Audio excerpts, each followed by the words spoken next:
রশি ছেড়ে দেওয়া হলো। পাথরটি গর্জন করে নিচে নামতে লাগলো, কিন্তু আলেমের মাথার ঠিক উপরে এসে থেমে গেল।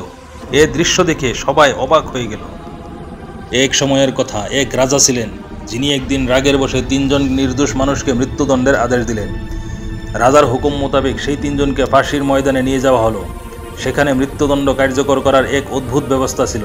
একটি বিশাল কাঠের তক্তা, তার পাশে পাথর দিয়ে তৈরি একটি উঁচু মিনার, এবং মিনারের চূড়া থেকে ঝুলছিল এক বিরাট ভারী পাথর। সেই পাথরটি এক শক্ত দড়ি দিয়ে বাঁধা ছিল, যা উপরের দিকের একটি চক্রের মধ্যে দিয়ে গেছে। যখনই কেউ সেই দড়ি ছেড়ে দিত, তখন পাথরটি প্রচণ্ড শক্তি নিয়ে নিচে নেমে আসতো এবং নিচে যা কিছু থাকতো সব কিছু চুরমার করে দিত। প্রথমে একদিন আলেমকে আনা হলো এবং তাকে তক্তার উপর শুইয়ে দেওয়া হলো, ঠিক সেই জায়গায় যেখানে পাথরটি পড়ার কথা ছিল। তাকে শেষ ইচ্ছা জিজ্ঞেস করা হলো। তিনি মাথা নিচু করে শান্ত স্বরে বললেন, আমার ঈমান আল্লাহর উপর। মৃত্যু তিনিই দেন, জীবনও তিনিই দান করেন। এর বাইরে আমার আর কিছু চাওয়ার নেই। এ কথা বলে তিনি চোখ বন্ধ করলেন। রশি ছেড়ে দেওয়া হলো। পাথরটি গর্জন করে নিচে নামতে লাগলো, কিন্তু আলেমের মাথার ঠিক উপরে এসে থেমে গেল। এ দৃশ্য দেখে সবাই অবাক হয়ে গেল। সবাই বলল, সম্ভবত তার অটুট ঈমান তাকে রক্ষা করেছে। রশি আবার টেনে তুলে নেওয়া হলো। এরপর ডাকা হলো একজন আইনজীবীকে। তাকেও একই জায়গায় শুইয়ে দেওয়া হলো। তাকে শেষ ইচ্ছা জিজ্ঞেস করা হলে সে বলল, আমি সারা জীবন সত্য ও ন্যায়ের পক্ষে লড়েছি।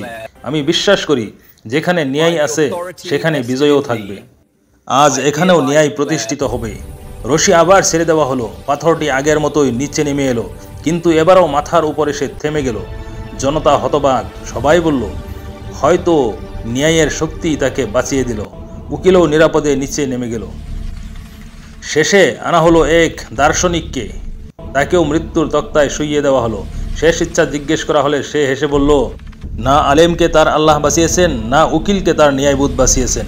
আসলে আমি ভালো করে লক্ষ্য করেছি, রশির উপরে একটা গিট্ট আছে, যেটা পাথরকে আটকে রাখে, তাই সেটা পুরোপুরি নিচে পড়ে না। যদি ওই গিট্ট খুলে দেওয়া হয়, তাহলে পাথর পড়ে যাবে। লোকেরা রশির দিকে তাকিয়ে দেখল, বস্তুত সেখানে সত্যি একটি গিট্ট আছে। তারা সেটি খুলে দিল। রশি ছেড়ে দেওয়া হলো। পাথর এবার পূর্ণ শক্তি দিয়ে নিচে পড়ে গেল এবং দার্শনিকের মাথা চূর্ণ বিচূর্ণ হয়ে গেল। এই ঘটনা আমাদের শেখায়, সবসময় সবকিছু জেনে বলা বুদ্ধিমানের কাজ নয়। অনেক সময় নীরবতায় সবচেয়ে বড় হিকমত বুদ্ধিমানের কাজ।